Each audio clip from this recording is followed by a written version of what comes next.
Thank you. Our opening words this morning are taken from the poem The Red Brocade by Naomi Shihab Nye. The Arabs used to say, when a stranger appears at your door, feed him for 3 days before asking who he is, where he's come from, where he's headed. That way, he'll have strength enough to answer, or by then, you'll be such good friends, you don't care. In that spirit of abundant welcome, we'll sing our opening hymn, number 361. It's Enter, Rejoice, and Come In. Please rise in body or in spirit and join in singing.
And I invite Sylvie Denny Brown up to light our chalice. Oh, there they are. The lit chalice is a symbol of Unitarian Universalism, serving as a beacon of hope and a reminder of the light and warmth of our liberal tradition. Our chalice lighting words today are by the Revs David and Beverly Bumbaugh. Our church exists to proclaim the gospel that each human being is infinitely precious, that the meaning of our lives lies hidden in our interactions with each other. We wish to be a church where we encounter each other with wonder, appreciation, and expectation, where we call out of each other strength, wisdom, and compassion that we never knew we had.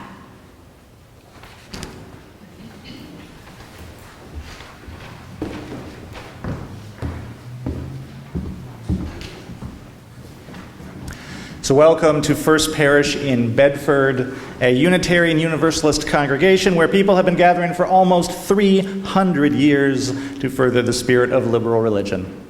Whoever you are, whomever you love, whether you worship one God, many gods, or no God, you are welcome here.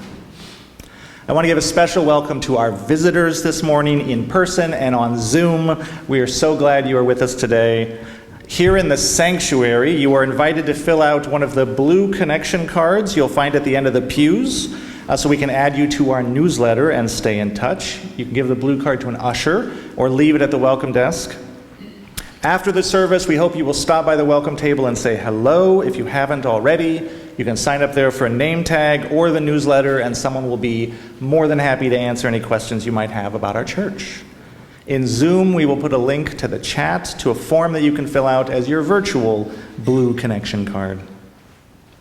Everyone is invited to join us after the service in the common room, that way and around, for coffee, tea, and fellowship. On Zoom, we'll leave the space open so you can chat.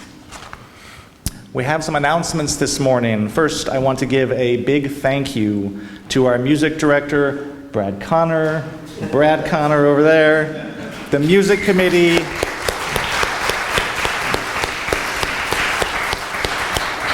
but wait, there's more.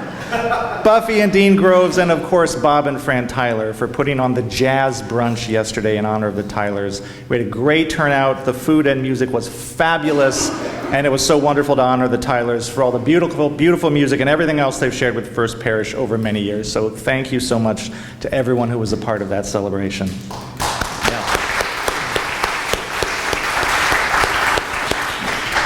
Tomorrow, we will be driving our 4th carload of winter clothes over for our new migrant neighbors from Haiti, Venezuela, or DR and other locations. And when I say carload, I mean like seats folded down, bursting at the seams, can't really see out the back window. Is this really safe? Carloads of clothes. So thank you for your generosity.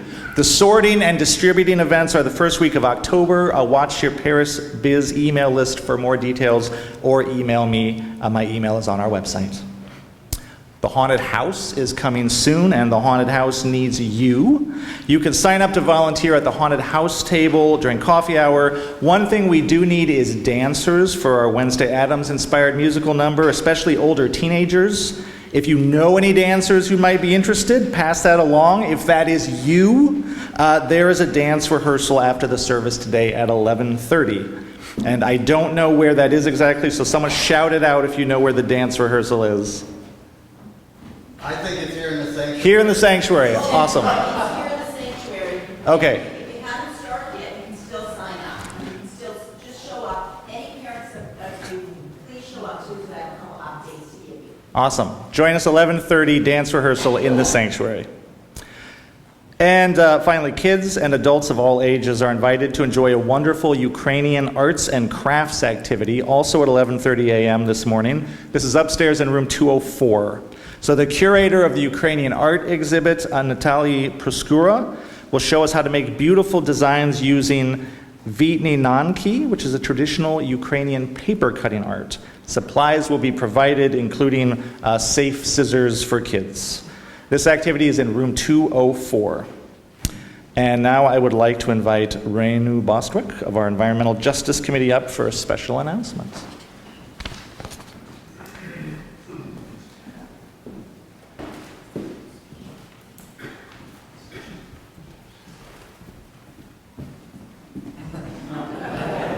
I need this. There we go. I can see you all. I can't see the TV screen, but hi, I'm Renu Bostwick, here to give you a quick update from the Environmental Justice Committee.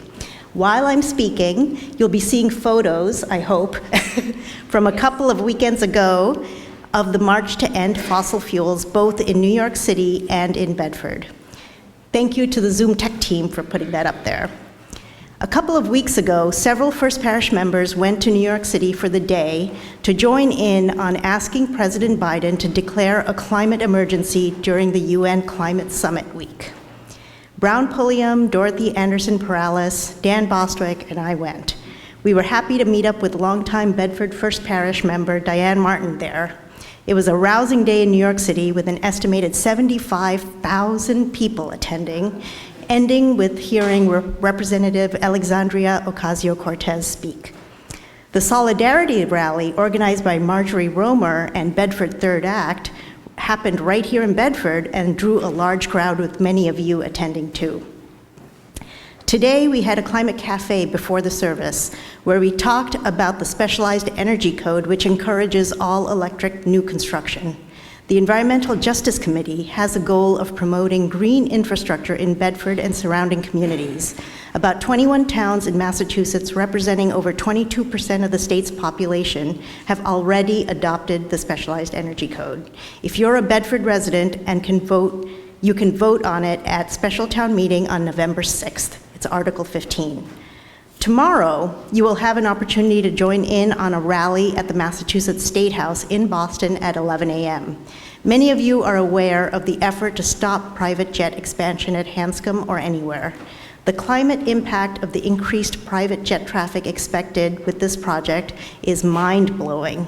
There are lawn signs available in the common room. Please sign one out on the clipboard there. If we run out and you'd like one, please ask Corinne Dowd. At tomorrow's rally, over 10,000 signatures will be delivered to Governor Healy asking her to stop the private jet expansion project. Finally, thank you, First Parish, for being a community that shows up and acts for climate whenever you can. You all give me great hope.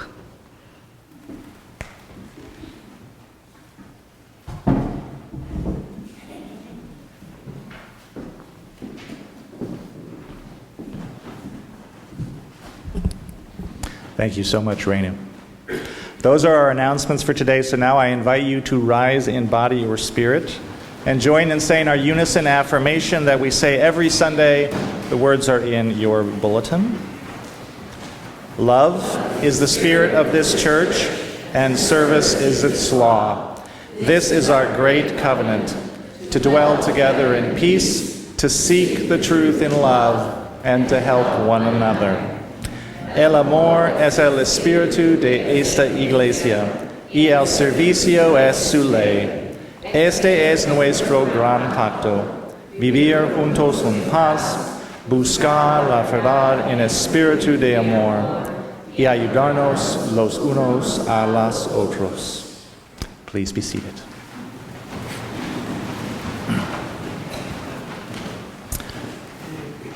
Our time for all ages today is a story called Harold and the Bubble. Harold was a boy who loved to blow bubbles. Whenever he had a moment, he would take out his trusty bubble wand and he would blow a long stream of bubbles into the breeze. He especially liked to blow big bubbles. One day, Harold blew a bubble that was so big and so thick, it surrounded his whole body. And from inside the bubble, because it was so very thick, what Harold could mostly see was his own reflection. And because it was so very thick, what he could mostly hear was the echo of his own voice. "Well, this is curious," said Harold. And the echo said back in his own voice, "Well, this is curious." That made Harold laugh, and the echo laughed with him, and then the bubble popped. Cool, said Harold. Harold practiced and practiced until he got good at blowing big and thick bubbles, and eventually Harold could blow a bubble around himself whenever he wanted to. It all started out innocently enough.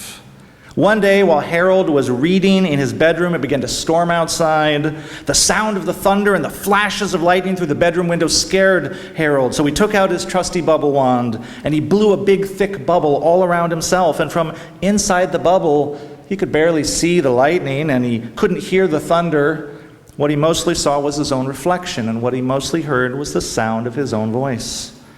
Harold said, "This storm is not scary at all." And his reflection echoed back, "This storm is not scary at all." And that made Harold feel better. The next day, for dinner, they had chicken and peas. Harold did not like peas. He wanted carrots, but his dad said, "Harold, eat your peas." And that made Harold mad, so he blew up a bubble big enough for himself and his dog, Rough Waldo Emerson. From inside the bubble, Harold said, "Harold, you should feed those peas to Rough Waldo." And the echo said, "Harold, you should feed those peas to Rough Waldo." "What a great idea," said Harold. And the echo agreed, so that is just what Harold did.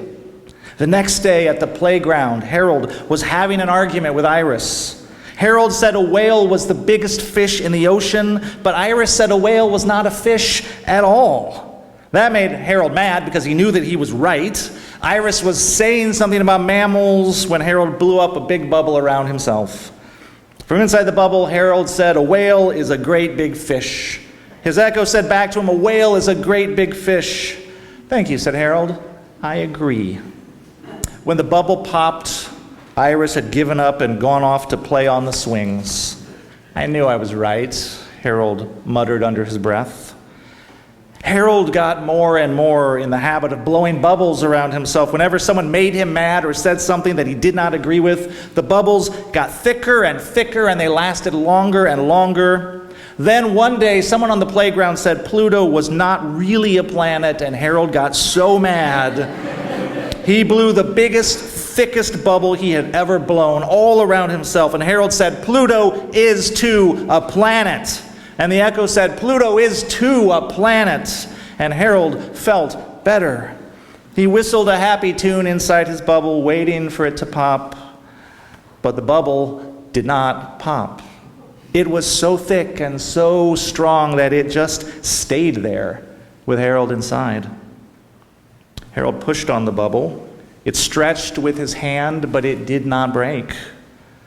He took out his pencil and he poked at it.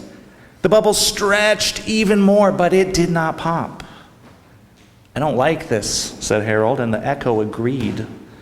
From inside the bubble, Harold faintly heard the sound of the recess bell, signaling that recess was over. He could not see his friends. All he could see was his own reflection. But he knew that the bell meant that the other kids would be going inside to class, and he would be left all alone on the playground inside his bubble. Harold felt lonely. He began to cry. Then Harold saw dimly through his own reflection a hand pressed up against the outside of the bubble. And then another, and then another. His friends had not gone back inside after all. From outside the bubble, the children in the playground formed a circle around Harold's bubble, pressing their hands up against the surface. Each pair of hands weakened the bubble just a little bit, until finally there were so many hands touching the surface of Harold's bubble that the bubble popped. "Are you all right?" said Iris. "We didn't think you were ever going to come out of there." Harold breathed a sigh of relief. "I was stuck. It was scary being in there all alone." "But you weren't alone," said Iris. "Now come on, we're late for social studies. Did you know that Christopher Columbus did not discover America?" "Wow, really?" said Harold, running after her. "Really," said Iris. That afternoon in class, for the first time in a long time, Harold's bubble wand stayed in his backpack where it belonged. That is the story of Harold and the Bubble. Thank you for sharing it with me. And now we're going to invite children and youth and teachers to leave for their classes. 6th and 7th grade will be in 204. Pre-K through 5 will be in the Overlook. 8th graders check in with Lisa Maria to decide where to go. Everyone is upstairs today.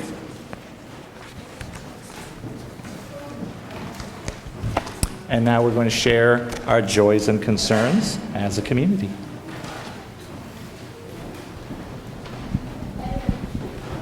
Is this on? Yeah, I guess it is.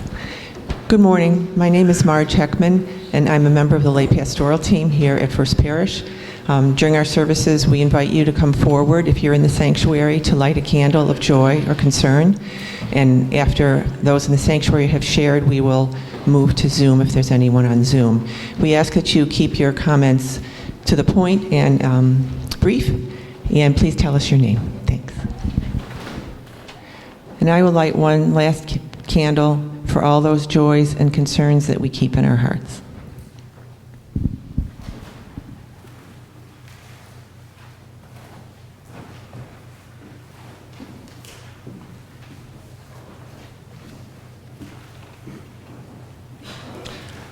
I would like to invite up First Parish in Bedford member Sharon McDonald for a special message about our partner church in Transylvania.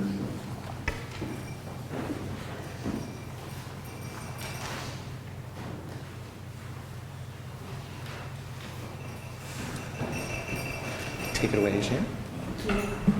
I'm ringing slightly. I have my ticket. I have my passport. I fly out on Tuesday to a land of small farming villages on the green, rolling foothills of the Carpathian Mountains, Transylvania. Now, what am I doing there? Shortly after communism fell in Eastern Europe, Bedford chose to join the partner church program of the UUA and were paired with a small congregation in Transylvania. Next Sunday morning, I will be speaking in that partner church, the Unitarian Church of Abashvalva. They are grieving the sudden death of their minister, the Reverend Jolt Lertz, and I hope to bring your love and your sympathy to our partners. This morning, the Lay Pastoral Care Committee will have cards for you to sign in community hour after the service, and I'll take them with me. I've made the pilgrimage before. I say pilgrimage. Transylvania is a place where some of the roots of our Unitarianism were planted 450 years ago, and I am thrilled to discover that part of our history. A dozen or so people from Abashvalva have come here, and over 100 of us have gone there to laugh and dance and sing and make wonderful friends. Even if you haven't visited in person, perhaps you have contributed money toward the scholarships for their teenage high school kids. And we all sing out of the hymn books that are hand-sewn by Edith Barabash, with love in every stitch, she said. When their minister died in July, we tolled our bell, knowing their bell was tolling as well. I am taking them, 2 small bells, and have learned to say Karet Harang, 2 bells, Bedfordi, Esh Abashvalvi, Bedford and Abashvalva, Harang Nak Harmoniaban Chenganek. They ring in harmony. Across great distances and across great differences, our bells ring in harmony.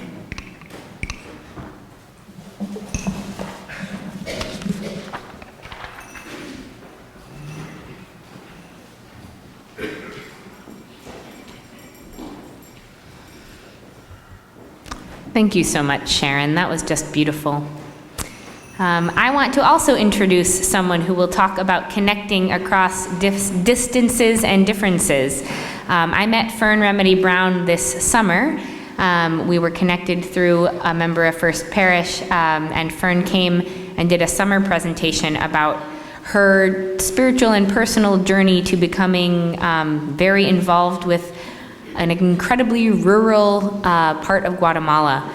And I'll let her tell you all about that, but I'm so glad to welcome her, and I'm so happy we can support Sewing Opportunities, her organization, with our Share the Plate this morning. So I hope you'll all give generously. I know you will once you hear more of Fern's story.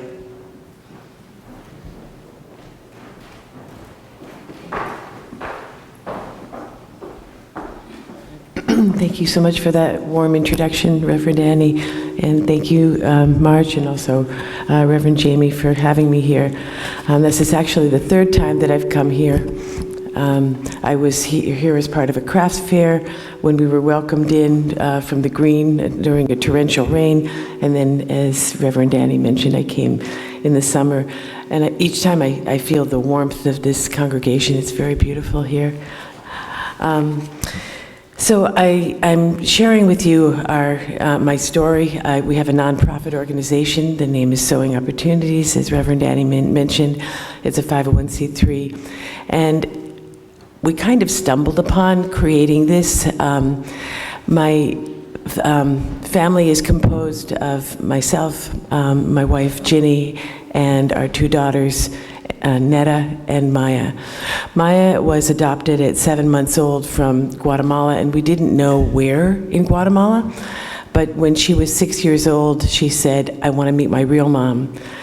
Because of my own personal biology, my father survived the Holocaust. I said, "I understand about the loss of biology. Let's do it."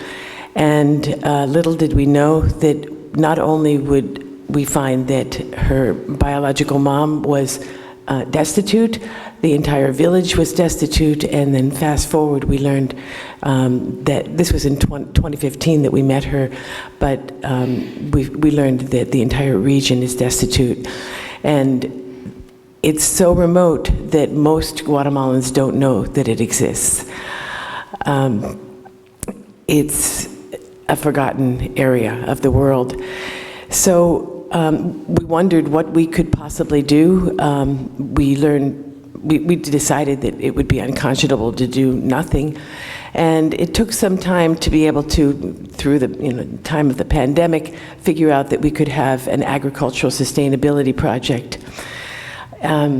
It really is, as Reverend Annie mentioned, a very deeply spiritual experience for me and for our family. And so, fortunately, there's a word in Yiddish which is beshert, which means destiny, and I feel like this is beshert. This is something that we stumbled upon, but it was meant to be. And so we have, through our connections in Guatemala, an incredible team, an agricultural engineer, and so in 2022 January 2022, it was when we first started the agricultural project. And when our team returned to the area, it's very remote, as I mentioned, so it's a 12-hour difficult and dangerous drive without infrastructure, no self-service in certain places. They found that the greenhouses which they had grown, and the reason we're doing greenhouses is because the land is unfarmable.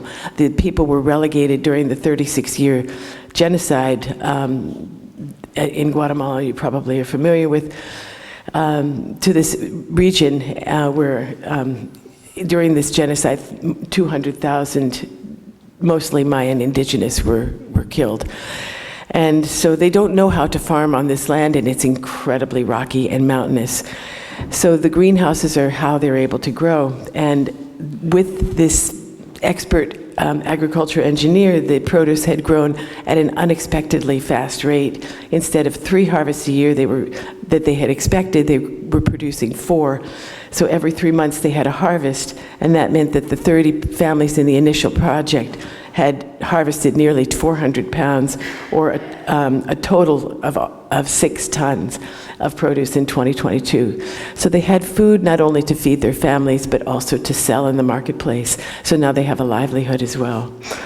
And in January 2023, we began to work with a second village in the same region. And in this second village, most of the leaders are women because most of the men have left to try to get to the United States. We don't know if they've been successful.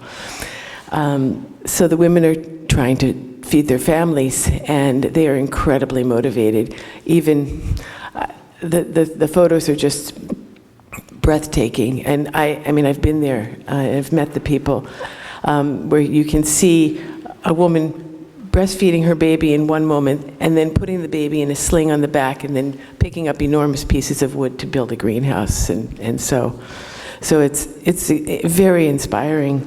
And I'll leave you with a quote. There's no shortage of need in this region, and we're now well known there. So we're going to be working with a third village and continuing with the other two villages that we began with. So the quote was, when I was there in March, one of the 15% in this second village that speak Spanish, and I'm not sure if he's literate. He said, "You're giving us more than the greenhouses. You're giving us more than we can see. You're giving us respect, which no one else has. We're forgotten by the world." So I feel very, very grateful and honored to be part of this. Thank you.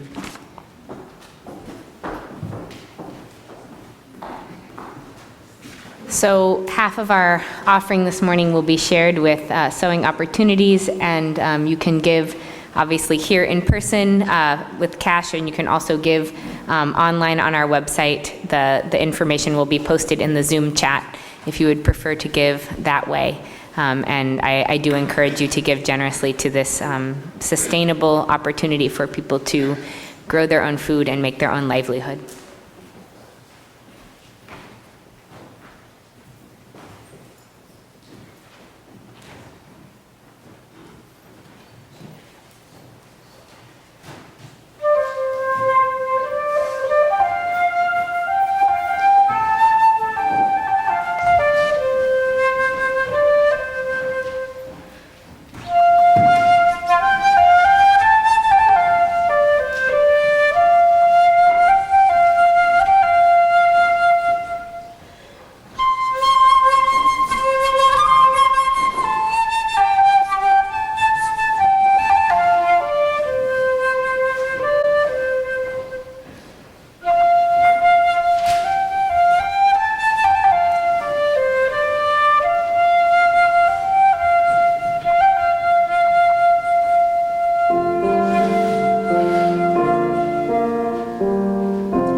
This reading is entitled When They Sleep by Rolf Jacobson, translated by Robert Hayden. All people are children when they sleep. There's no war in them then. They open their hands and breathe in that quiet rhythm heaven has given them. They pucker their lips like small children and open their hands halfway. Soldiers and statesmen, servants and masters, their stars stand guard, and a haze veils the sky. A few hours when no one will do anybody harm. If only we could speak to one another then, when our hearts are half-open flowers, words like golden bees would drift in. God, teach me the language of sleep.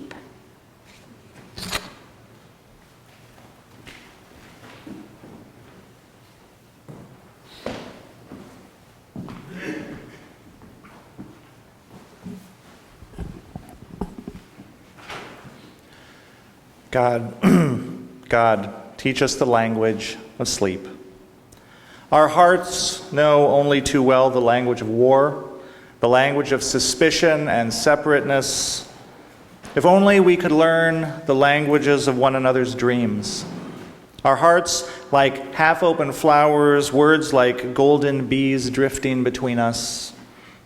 Perhaps in this new language, words would not appear like words at all, but like bells for Abishfava, greenhouses for Guatemala, warm clothes for new neighbors, a Ukrainian art show in a Massachusetts town, visions of peace and beauty crossing continents, acts of care connecting people in and from faraway places.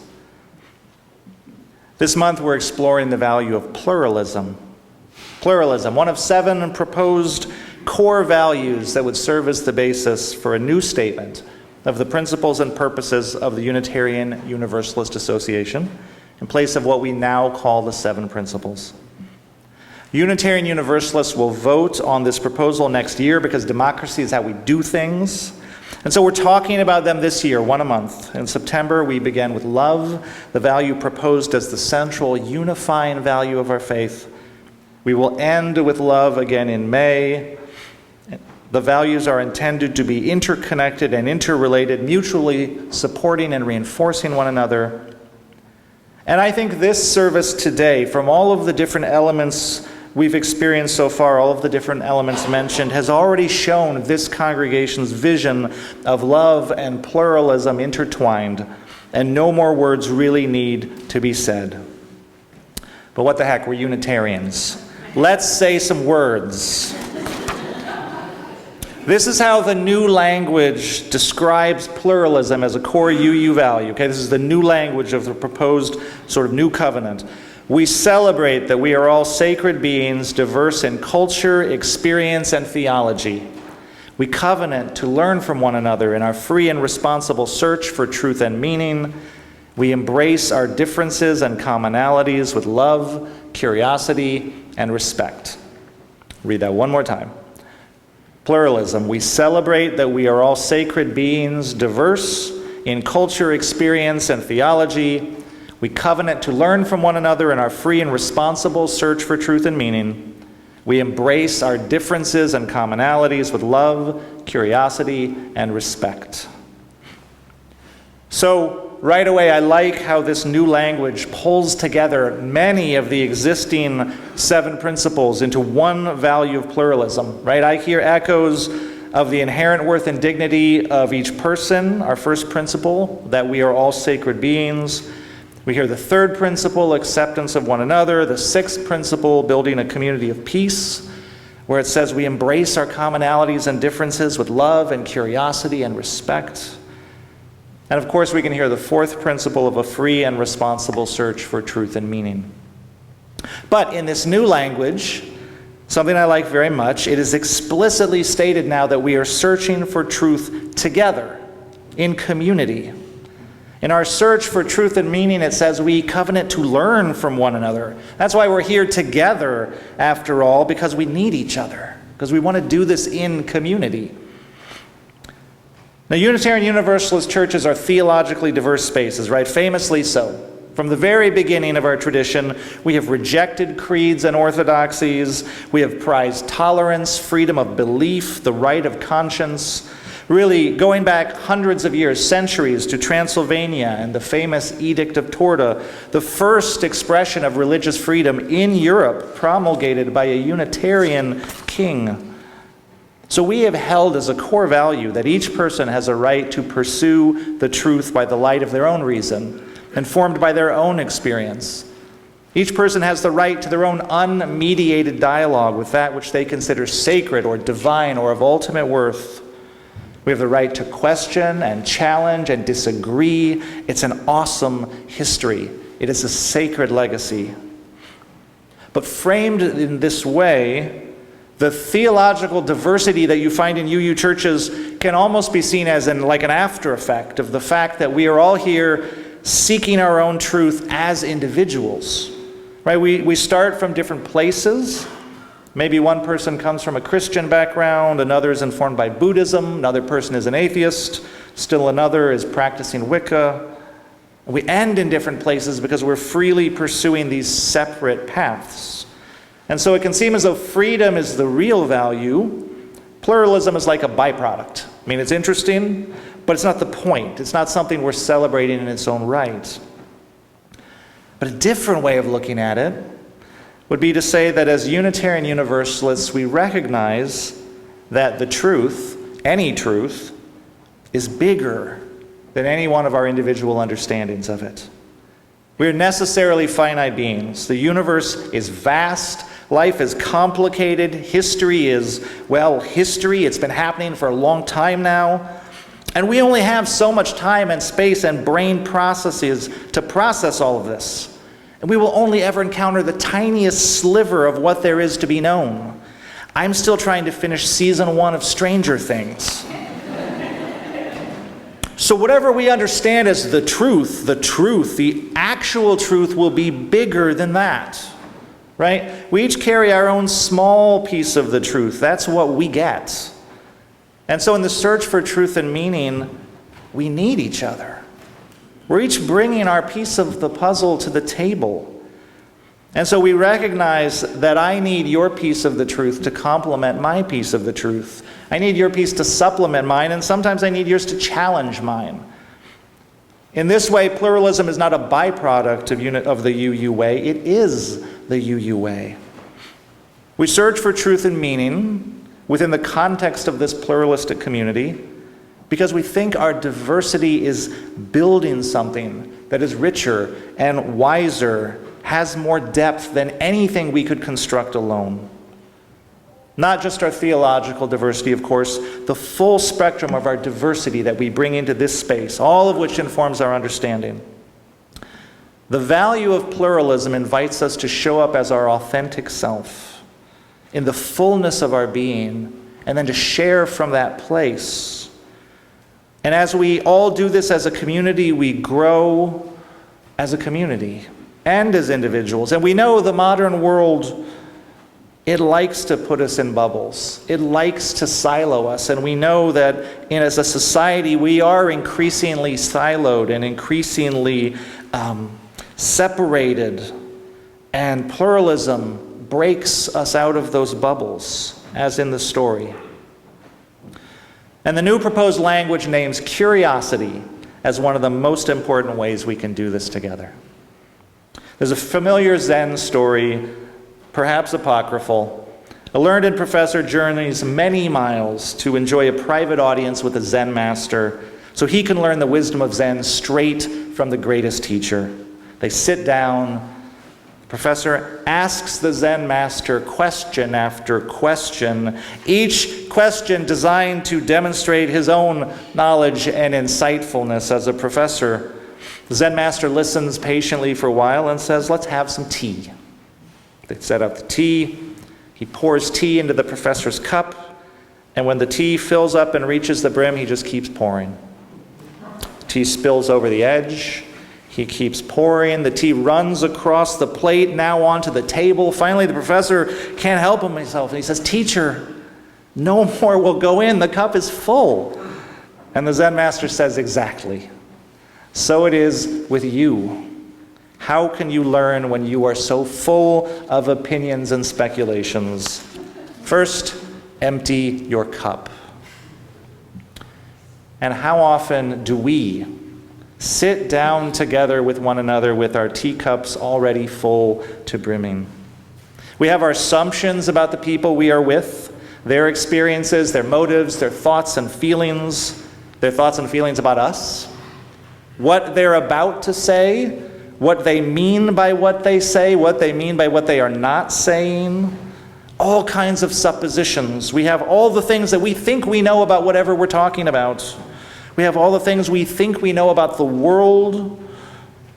Our cups are very full. Curiosity invites us to empty our cup every time we sit down together, every time we sit down with our best friend, every time we sit down with a stranger we have just met.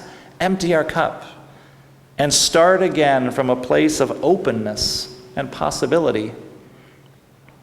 That is our pluralistic way within Unitarian Universalism. We search for truth and meaning together, honoring one another, learning from one another, which is not always easy to do. It's made somewhat easier by the fact that this is a church full of UUs, and we all share to some degree a willingness and a desire to do this. But those aren't our only relationships. So what about pluralism outside of Unitarian Universalism, right? How does our value of pluralism inform our relationship with other religious traditions that might have understandings very different from our own, sometimes in tension with our own? There's a famous metaphor for religious pluralism by the Reverend Forrest Church, who led All Souls Unitarian Church in Manhattan until his death from cancer in 2009. Forrest Church asked us to imagine that we are inside a great cathedral. A cathedral of the world, he said, which humanity has been constructing since the beginning of history. And in the cathedral of the world, all of the windows represent the various religions throughout human history. Each window, Forrest Church writes, tells a story about the creation of the world, the meaning of history, the purpose of life, the nature of humankind, the mystery of death. Some of these windows are abstract, some are representational, some, he says, are dark and meditative, some are bright and dazzling. Each in its own way is beautiful. The windows of the cathedral are where the light shines through. And in his metaphor, there is only one light, representing the light of God or ultimate reality, capital T truth, being itself, whatever you want to call it, right? There's one light shining down on the cathedral. But there are many windows. And for us humans on the inside, us humans within the walls of the cathedral, the windows are the means by which we perceive the light. And the important thing for Reverend Church is that we not confuse the windows themselves for the light shining through them. The windows have their own fascination, their own human-made beauty and inventiveness and poetry, but they are not the light itself. But always the light of truth is filtered through human imagination, human experience, reason, and history. The windows are our only means to access the light. And Church doesn't say this, but it is implied that each window is also a mixture of light and shadow, of clarity and distortion. So we can admire each for what it is, a human grasping at the greater mystery, and recognize each for what it is, a human grasping at the greater mystery, and humbly acknowledge that our own window is one among many, with its own unique pattern of clarity and distortion. And this model, this metaphor of the cathedral of the world, it leaves for me plenty of room for enthusiastically claiming a window of one's own. The things that I think that Unitarian Universalism gets right are things that I deeply care about getting right. For example, affirming the inherent worth and dignity of all people, affirming the interconnectedness of all beings, affirming the freedom of conscience, right? I love the view from my window, even as I appreciate the beauty of other windows. I would not trade their view for my own. I would not trade my own view for theirs, I should say. And the distortions of Unitarian Universalism are no doubt there. I could maybe even guess at a few, but I can live with those, right? But what I take to be its life-saving message of love and hope and empowerment and freedom, those are things I'm not willing to live without. So we have the Cathedral of the world. We admire the different windows. We claim our own window. It's a lovely vision of tolerance. But like every such vision, it is also subject to the problem and the paradox of tolerance, namely, what do you do about intolerance, right? Can you tolerate intolerance? Not every person in the Cathedral of the world is interested in admiring the view from other windows. Some people are just uninterested, which is fine. They only ever want to look out through the view of their own window. Some people will ask, why do we have to have these other windows? Thinking that theirs is the only one that the light shines through. Some people will demand that we only look through their window. Someone might even want to throw a brick through your window. True story. One day, John Murray, the father of American Universalism, was preaching his Universalist heresy at his church, and someone threw a rock through a window right in the middle of the sermon, which narrowly missed his head. And without missing a beat, Murray picked up the rock and said, "This argument is weighty and substantial, but it is not rational or convincing." Baddest preacher move ever. Interfaith tension is a thing in every community, including this community, right? Our UU value of pluralism says we are all sacred beings, deserving of curiosity and love and respect, not just UUs, not just people we agree with, we all are. So we are asked to stand by our religious neighbors when needed, to defend and protect their rights to their window. And we know there are times, and particular times, when our religious neighbors feel their vulnerability and their marginalism within the larger community. And in those times, we are called to defend them and stand with them. And the value of pluralism challenges us to go out in the community beyond this church and build relationships to promote mutual understanding. It asks us to approach others with curiosity and respect, even when, especially when we are in disagreement.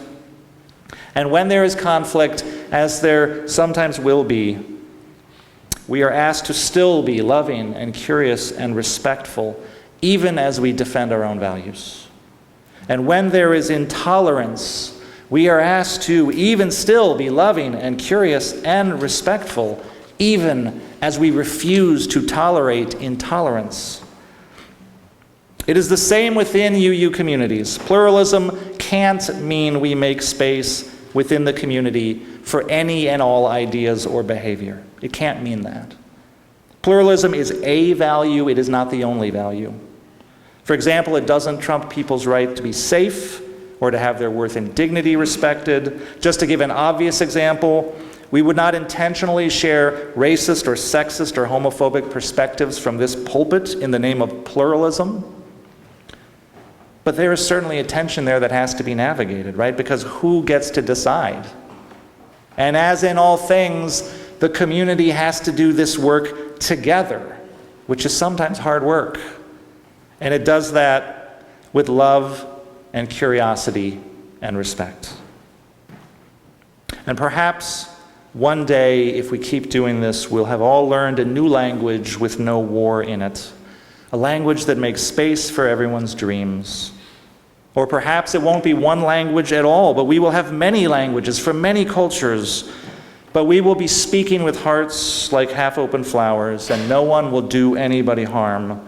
Maybe this language will not be words, but bells for Abashava, greenhouses for Guatemala, warm clothes for new neighbors, a Ukrainian art show in a Massachusetts town. Visions of peace and beauty crossing continents, acts of care connecting people in faraway places. May it be so, and amen. Our closing hymn today is number 354, We Laugh, We Cry. We're going to sing verses 1, 2, and 4. Please rise in body or spirit.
Our closing words are by Sarah York.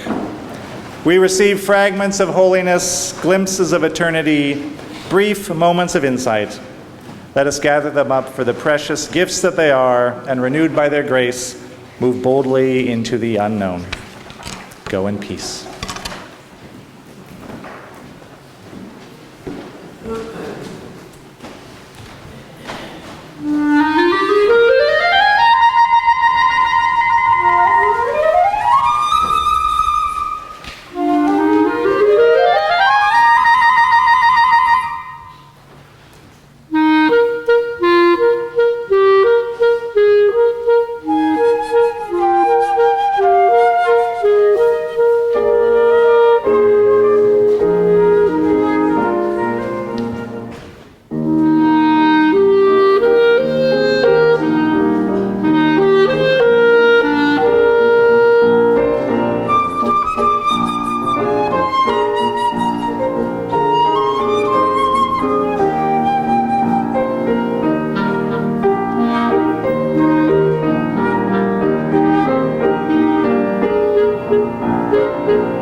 Makes the world go round. Love makes the world go round.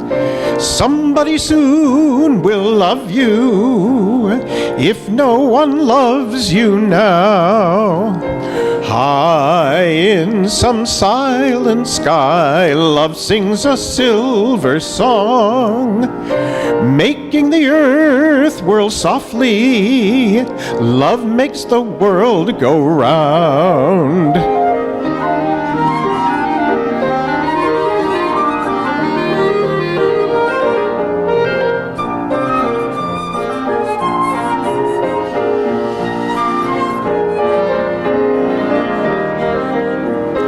Love makes the world go round. Love makes the world go round. Somebody soon will love you if no one loves you now. High in some silent sky, love sings a silver song, making the earth whirl softly. Love makes the world go round.